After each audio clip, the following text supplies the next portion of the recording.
Say hi, Ray. Hi, Ray. This is Jax NAS 2014. Yeah, back home again.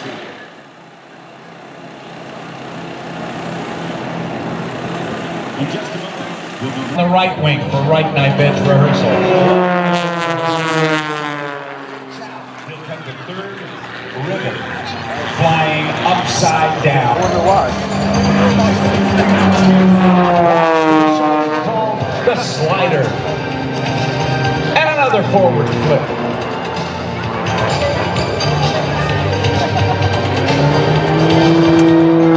Shots to their dreams to be the best they can be, no matter what that is. Ladies and gentlemen, there is Mr. Sean D. Tucker.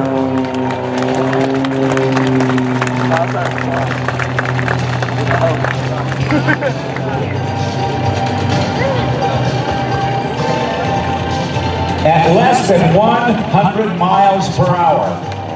Mr. Airshow, listen to the sound of that motor. This is a big airplane. Melissa's airplane, about 1,300 pounds. This one, watch Gene Soucy, a gentleman who has more awards and accolades than any other current active airshow performer. Award, the Bill Barber Award for Showmanship of the International Council of Airshow Sword of Excellence. This is the showcase.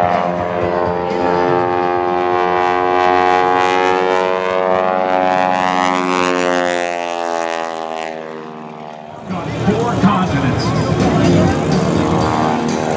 And perhaps his most outstanding performances came with his president in 25 years. The showcase.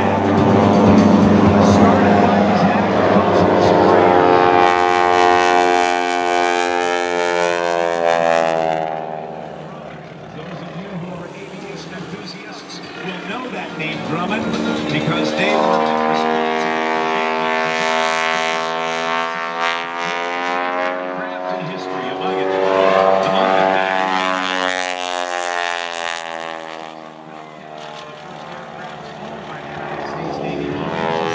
This could work well as an aerobatic performance aircraft, so he shortened the wings, put a smoke system on it, changed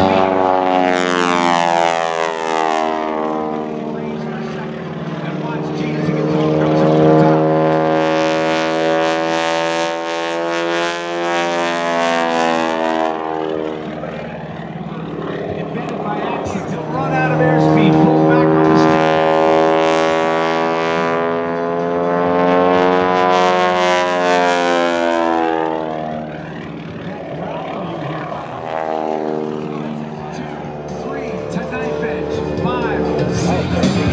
Gene Soucy's going to come down the line. Give him a wave as he does. And I had to Friday to it.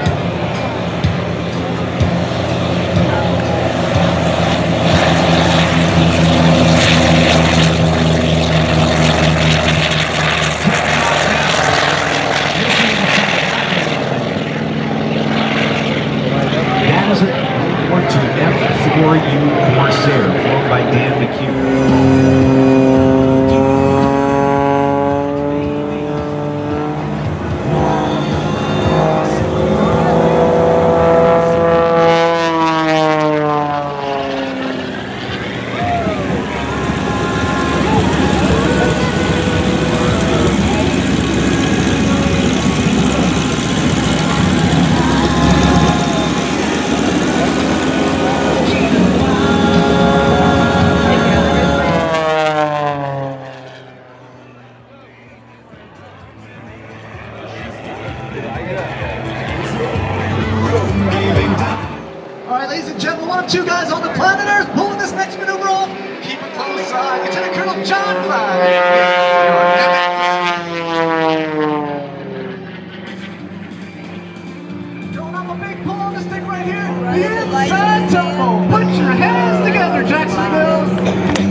followed him for many years.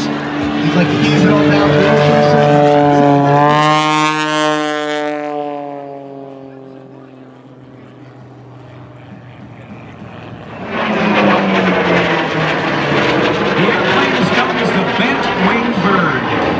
It's got a 2,000 horsepower Pratt & Whitney radial engine on the front and a huge propeller to absorb that horsepower and give it speeds in excess of 425 miles per hour.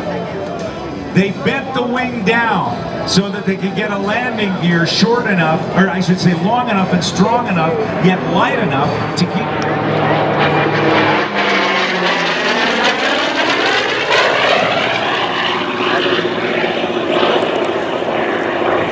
The Corsair first flew in 1940 and was designed. Oh, John Platt coming by. Give him a wave as he taxis by. The Corsair was initially designed to be flown off the decks of aircraft carriers. But that huge engine and a fuel tank behind it put the pilot way back in the fuselage and caused visibility problems.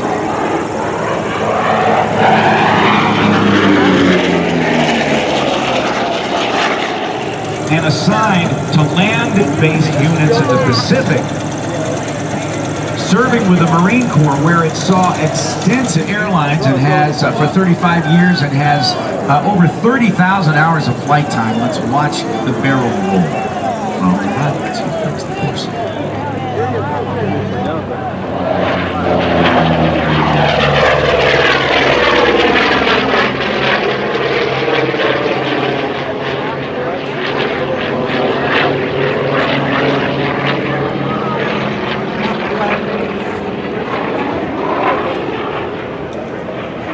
There's one particular squadron in the Marine Corps that really gained a lot of fame because of their leader, a gentleman who actually wound up with 28 aerial victories in the Corsair, part of that 11-to-1 victory ratio against the Japanese Zeros in air combat in the Pacific.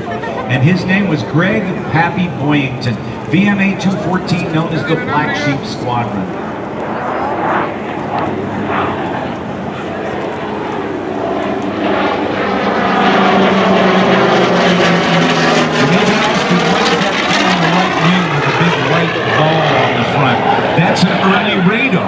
That was attached to some of the Corsairs that were built. Saw a very, very long... Gene Soucy coming down the line as...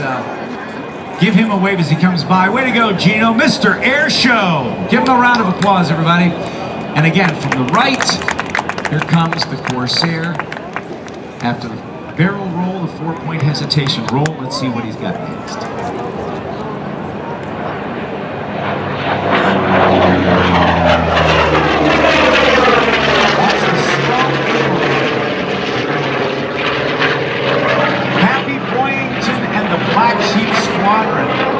Were so famous that back in 1976 to 1978, there was a television show about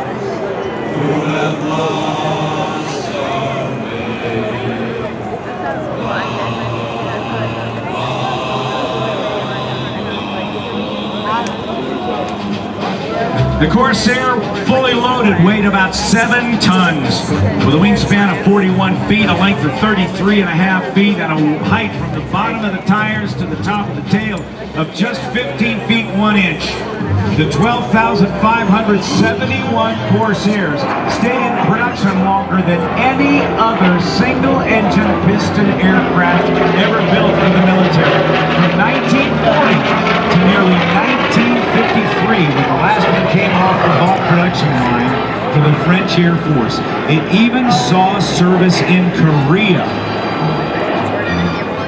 Reached its capacity for building the aircraft. So other companies were enlisted to build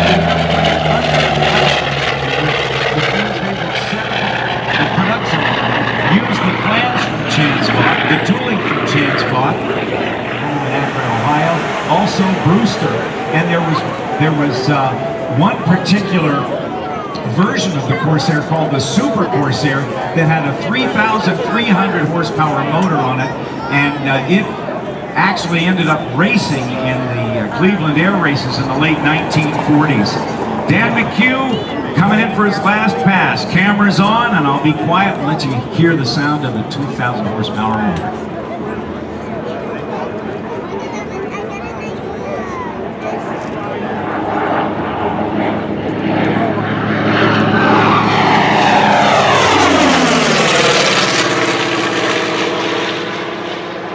Ladies and gentlemen, join me with a nice round of applause for Dan McHugh in the F4U Corsair. You're going to hear the sound of a pure turbojet and the Douglas A4C Skyhawk 2. Dave Dollarhide flying this airplane that actually used to be flown here at NAS Jax in 1970.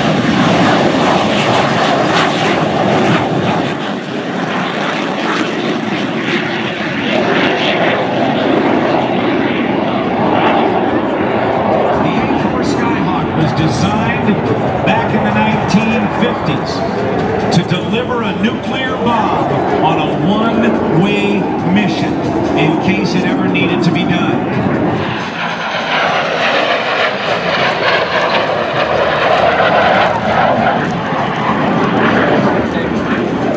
The Valiant Air Command Warbird Museum in Titusville.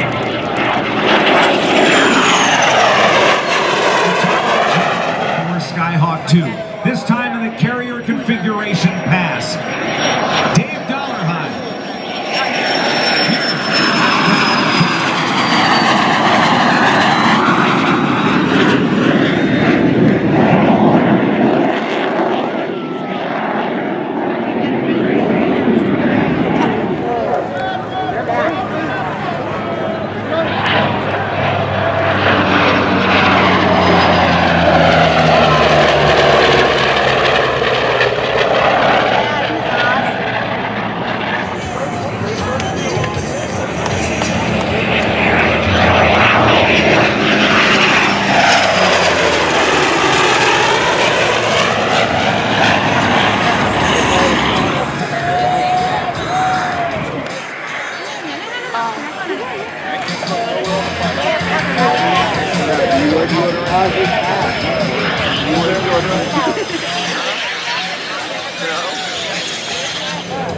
During World War II, as it made its ground attacks on Japanese positions on islands in the Pacific, the F4U Corsair would make an incredible whistle as the air flowed through the oil coolers.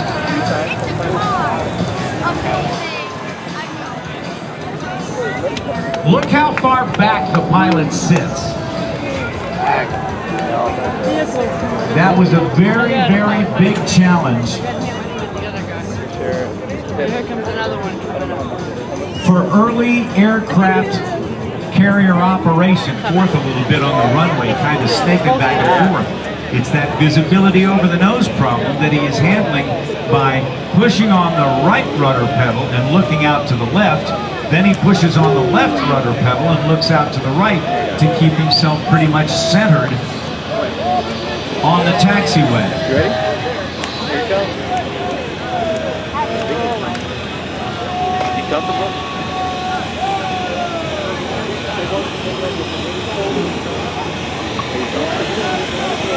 All right.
opposite turn is the torque and into a torque roll. He's going backwards, literally hundreds of feet in reverse.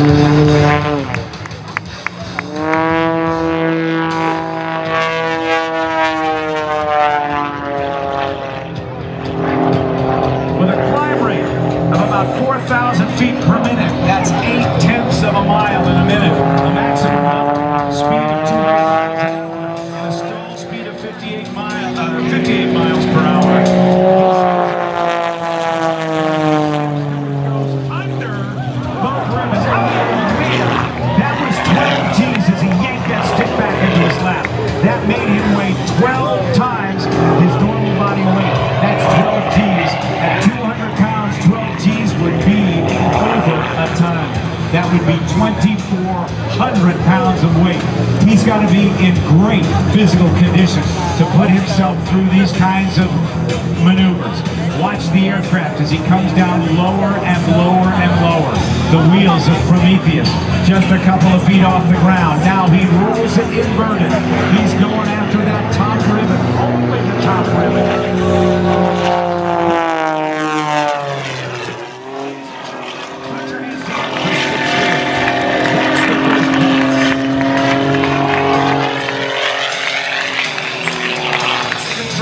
The airplane is not having any lift generated by the wings, 400 horsepower. The skill of the pilot and the fuselage through.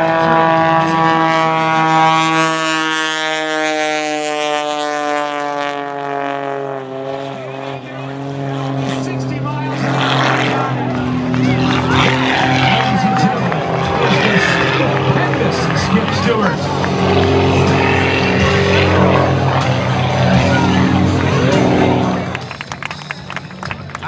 This guy.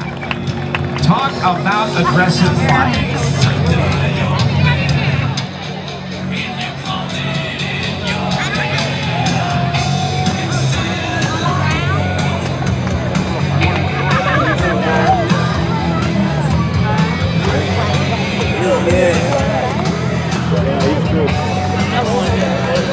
Skip Stewart will roll out. Kyle Franklin coming out in a one-of-a-kind aircraft known as a Demon 1.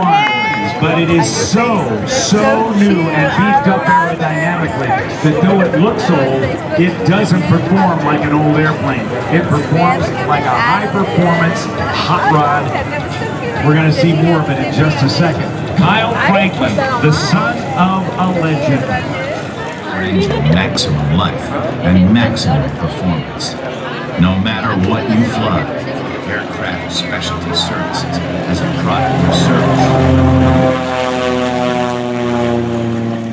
In the dark days of ages past, like-minded genius gathered to bring to this earth a creature from the mists of the riches and apparition never beheld by mortals. A creature whose power and strength terror, and living on its life. From the depths of mad genius.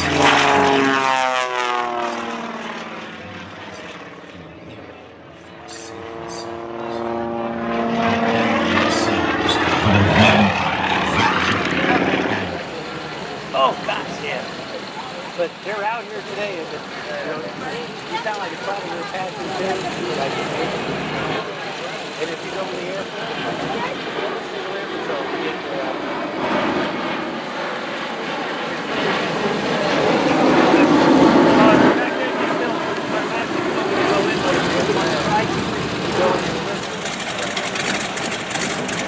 I bring some good long pilots out here today, lots of performers. I'd have to be kind of jealous of having all these performers out here. You know, I met Penny Blackside a couple years ago out there. I was just a little kid. I so they said that 140 miles per hour headed toward that ribbon. Let's see if she can slice it while she's upside down.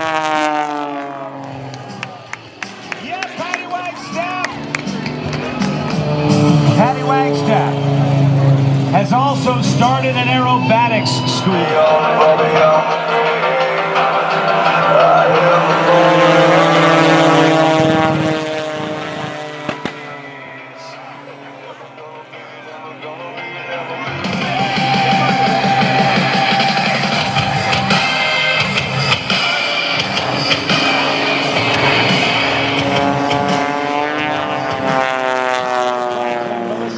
to Skip Stewart.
Pushes to the outside.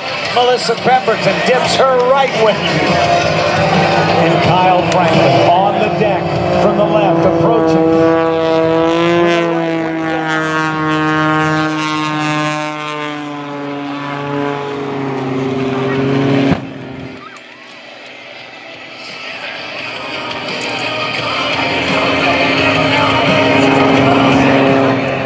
It looks like a 1930s racer, a 1930s cabin class biplane, but it is really, really current in terms of its performance.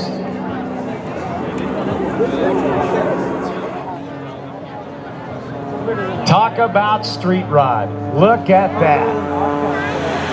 30-year-old Melissa Pemberton, the youngest woman ever to win a spot on the United States aerobatic team in international competition, and a world champion base jumper. She's into extreme sports.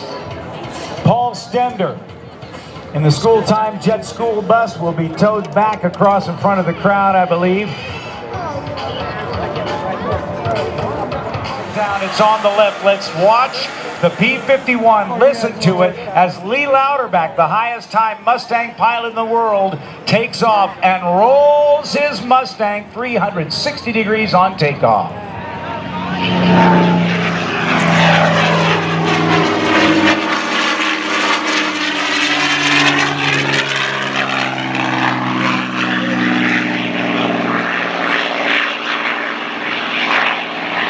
protecting the world today. Your United States Air Force F-22 Raptor.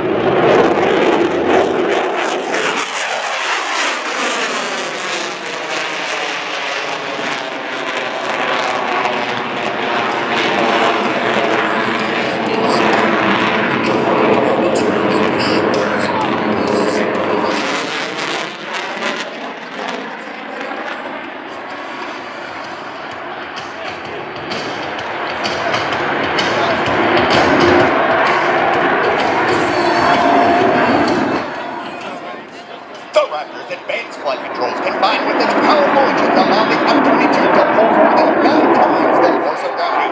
Watch from the right as the Raptor demonstrates its tight turn capability with a minimum radius horizontal turn that powers straight up into the vertical.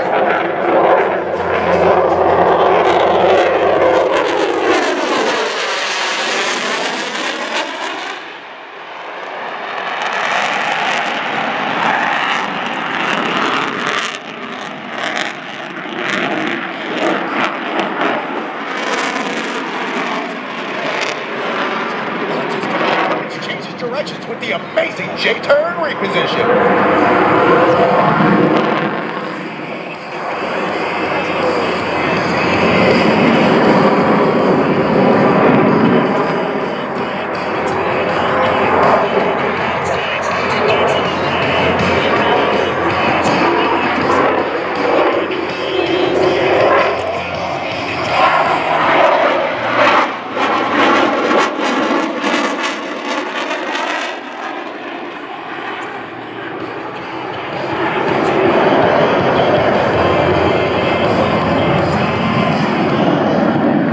You're gonna be stealthy. You must have a clean profile. Required on your bombs and missiles to be carried internally. The F-22 is the first supersonic, multi-role, and highly maneuverable stealth fighter in the world with a fully internal combat weapons load. Ready your cameras as the Raptor banks in from the left and cycles his weapon bay doors. Folks, if you've ever wanted to know where your bombs and missiles hide, here's the answer.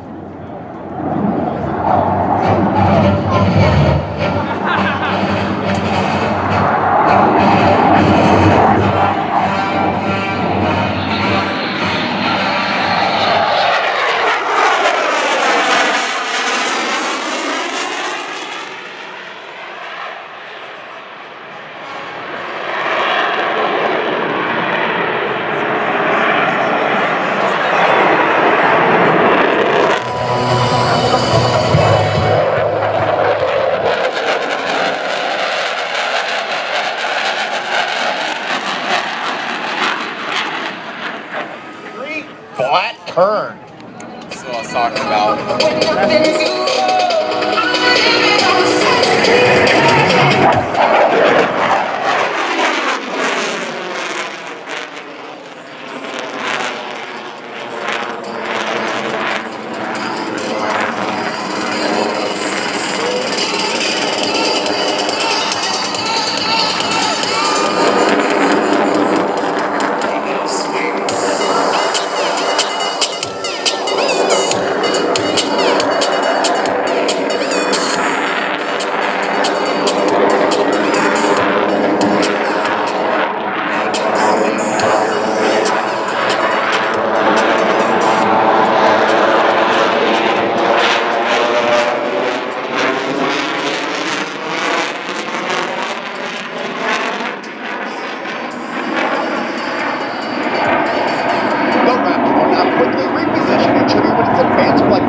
Engines can really do.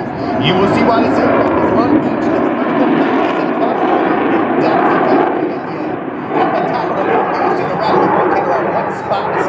utilizing effective thrust from the powerful Pratt & Whitney F-119 engines, which literally flip the aircraft through the vertical and back to level flight. Ladies and gentlemen, the Raptor's Power Loop.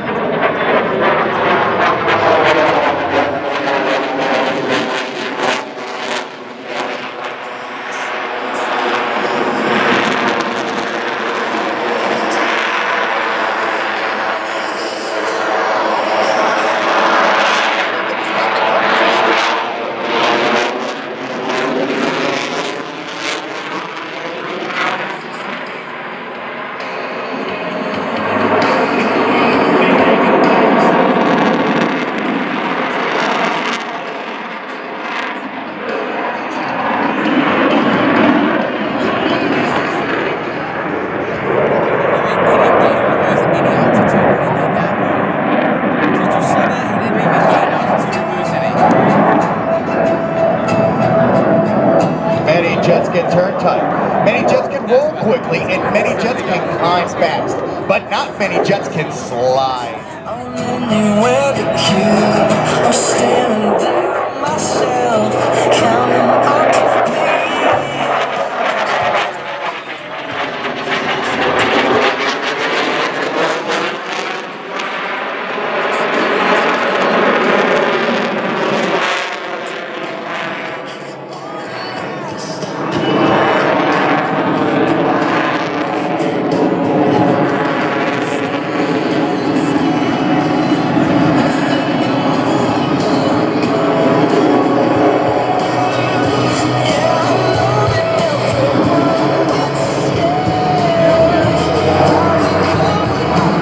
Aircraft at ground right, reduces the power, slowing the Raptor down to less than 90 knots and loads up on a high angle of attack.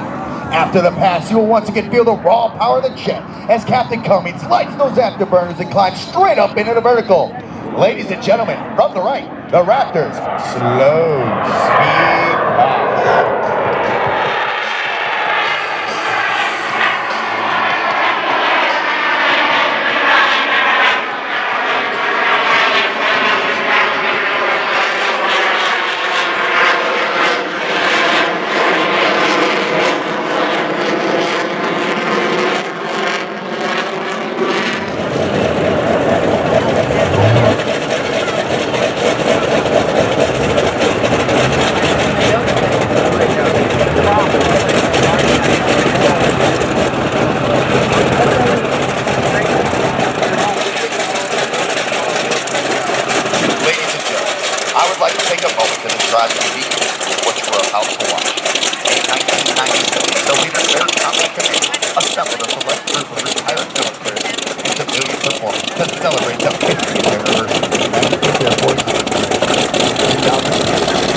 speed pass. What started out as a one-time event has grown in popularity and now parents like to perform at air shows, especially veterans of the United States and around the world.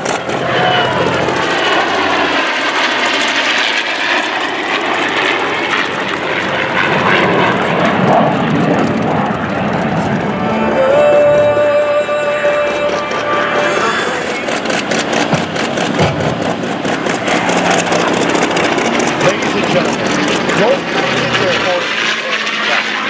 we hope you enjoyed watching and taking pride in this rare display of more than 65 years of air power.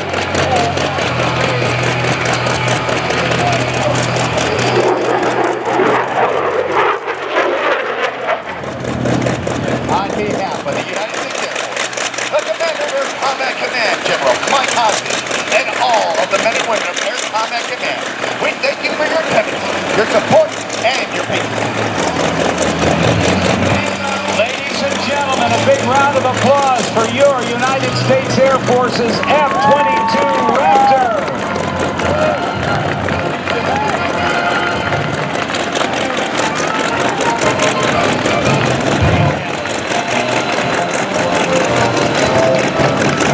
Lee Louderback, gonna go back to Stallion 51 in Kissimmee, Florida, where he trains people to fly the P-51 Mustang. Lee is the highest time Mustang pilot on the face of the earth. No one has accumulated more hours in the Mustang than Lee Louderback. Captain John Cummings going to be coming off the runway and taxiing back to the parking at next to the spare Raptor. He'll be going back. That is your 5th generation fighter from Tyndall Air Force Base. The home base of the crew is Langley Air Force Base in Virginia, but they picked up one of the Tyndall aircraft. Getting ready to take off in just a moment, Dan McHugh in the F4U Corsair. Patty Wagstaff, give them a wave. She's going back to St. Augustine. And in just a moment, we'll be bringing Otto the helicopter out for his performance for you today. Dave used to fly A4 Skyhawk 2s right from here at NAS Jacksonville. And when he arrived on Thursday with the airplane to get set up, it was the first time he had flown a Navy jet to this airfield in over 40 years. It was quite a homecoming for Dave Dollarhide. Now let's watch as Dan McHugh and Patty Wagstaff run him up.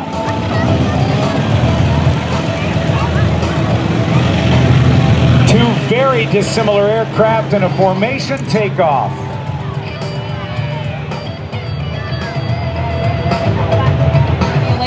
The Raptor pulled it off. You are hovering, working all 5 flight controls, selective throttle pedals and cycling. But can you hover and chew gum and blow a bubble at the same time? All right, well, let her rip.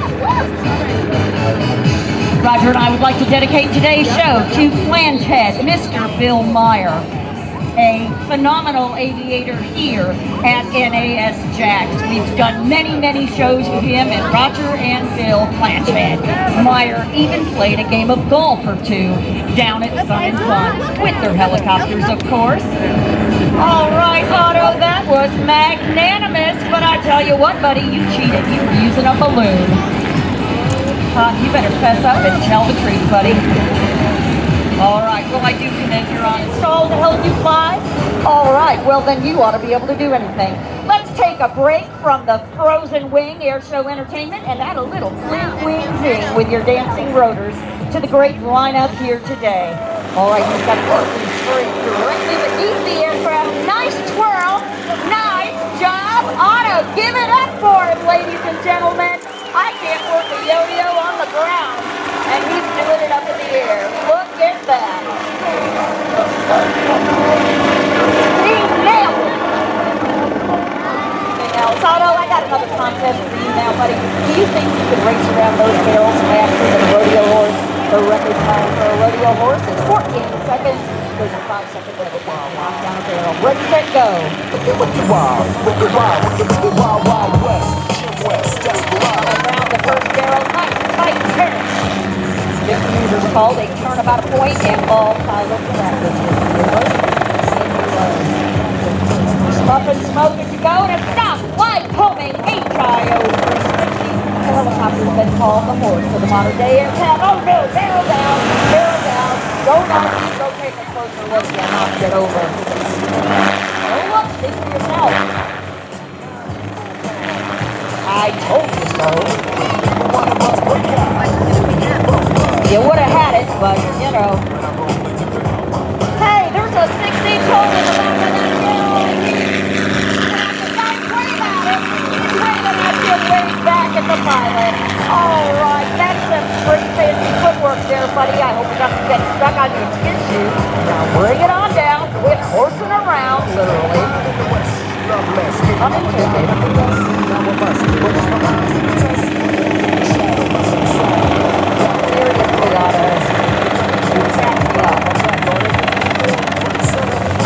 didn't get the world record today. Just saying.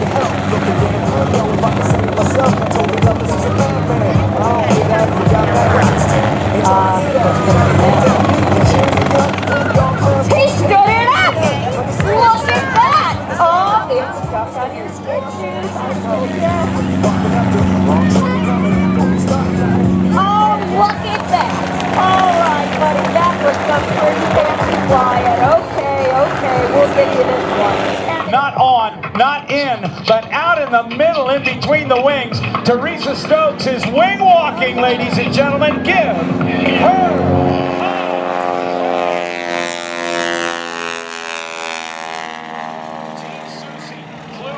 Earlier here in the show cap, a remarkable aerobatic demonstration in this very heavy Grumman, highly modified AdCat that is now known as the show cap, and now noted, internationally known aviation artist Teresa Stokes, also a very talented pilot in her own right, is now riding on the wing of the show cap.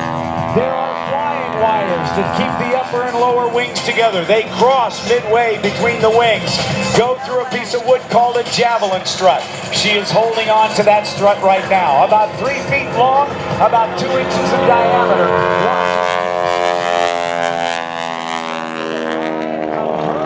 Safety wires and no parachute on top of the wing.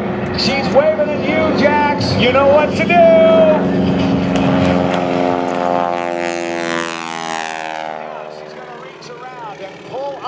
Belt around her to hold her in position because Gene Susi, if you recall, did lose.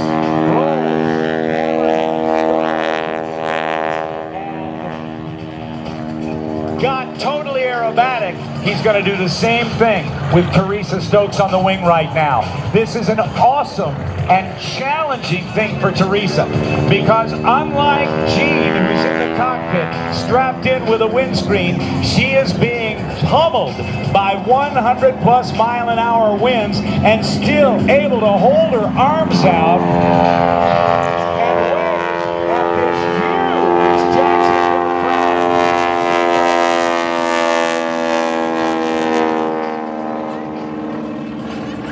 When she's not traveling across America, dazzling audiences, she lives in Houston, Texas, near the Johnson Space Center on her houseboat studio. The speed picks up. Speed picks up now past 110, 120, 130, 140 miles. From 4Gs to weightless.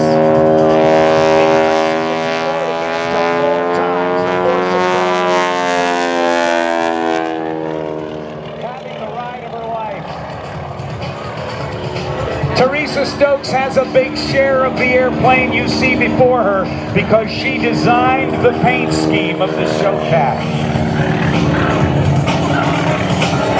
She's a pilot with over 1,500 flying hours. She's the official artist for the International Council of Air Show's annual Hall of Fame portrait plaques. And in 1997, watch this roll. Stopping at every 90 degrees. Her body gets whipped very, very violently.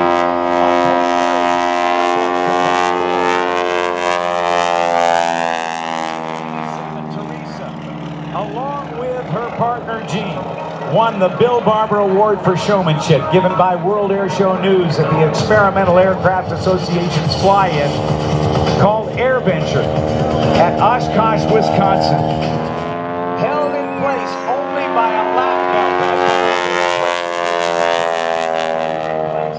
No parachute, no safety wires as they go from the 4-point hesitation roll this time to the 8-point hesitation roll, stopping every 45 degrees of rotation. Knife edge 45 and completing the 8-point hesitation roll.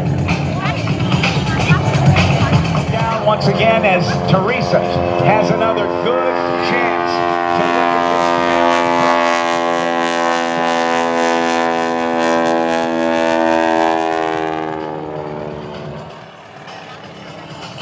eyes on Teresa. She is now going to disconnect herself from that lap belt. She is going to stay on the top wing, but with only the strength of her arms and legs holding her against the stanchion and the wires that hold that stand in place. She's going to set up for one of several different poses. This is called the side saddle.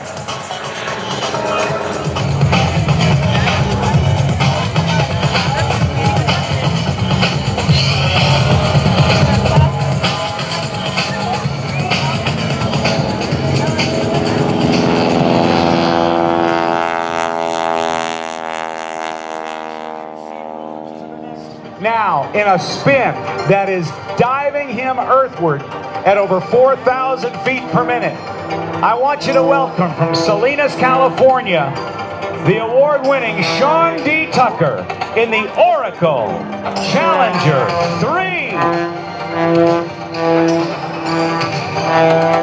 That's called the centrifuge.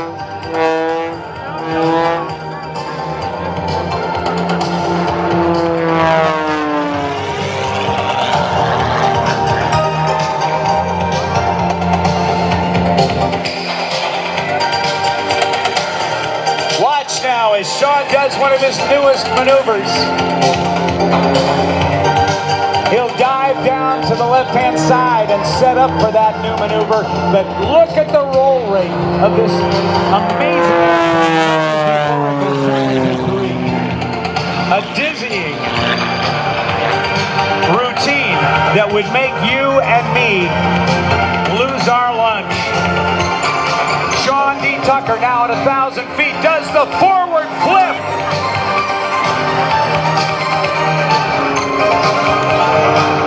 He'll recover inverted, setting up for his next maneuver, which is known as the Hui loop. It's an inside-outside loop with a tumble at the top. He's pulling positive G's. The airplane now goes tumbling out of control. Negative G's, forcing Sean against the straps, trying to toss him out of the cockpit. As he reaches show center, he'll experience the airplane will roll to the left. It'll do a shoulder roll to the right as he loses airspeed and gravity takes over. He will now kick hard on the left rudder pedal to do not one, but 2 consecutive hammerhead stall turns. This aircraft is the Oracle Challenger 3. It was custom built specifically for Sean by his team because his other aircraft was unable to keep up with what he wanted to do. Sean D. Tucker inspired a new generation of radio-controlled model pilots, and with their new aircraft and their control and power and lightweight aircraft, they could do things that fixed-wing, full-size fixed-wing airplanes couldn't do. They inspired Sean D. Tucker to do things that no full-scale airplane pilot has ever done. Check this. He's upside down and he's sliding sideways. This is called the Frisbee turn. Now, ladies and gentlemen, it's time to go live to the cockpit and say hello to Sean D. Tucker. Sean D. Tucker, are you with us? I am with you, Rob. Ladies and gentlemen, say together the 3 best words. That's right, in the English language. We know what that is.